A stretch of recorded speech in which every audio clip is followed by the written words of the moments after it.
રામકથા આપણને જીવતા શીખવાડે છે અને ભાગવત આપણને મરતા શીખવાડે છે. માટે આપણે મૃત્યુથી ડરીએ છીએ. કદાચ અહીં અમરાજનું પ્લેન આવી ગયું હોય તો આમાં કેટલા તૈયાર થાય?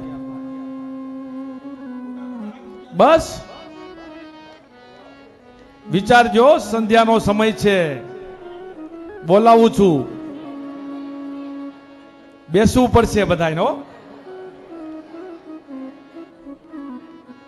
પછી મારી ઉપર કોઈના ફોન નહીં આવે ને ત્યાંથી.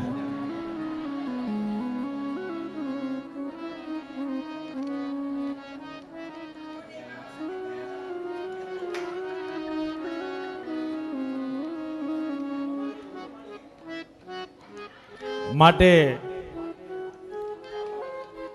માણસના જ્યારે પ્રાણ જાય છે ને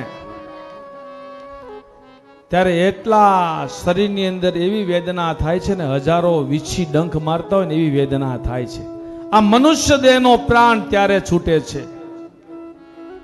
માટે રામની ભગવાનની ભક્તિ કરી છે ને તો એમાંથી તમને, એ ડંખમાંથી, એ વિષમાંથી તમને મુક્તિ મળશે.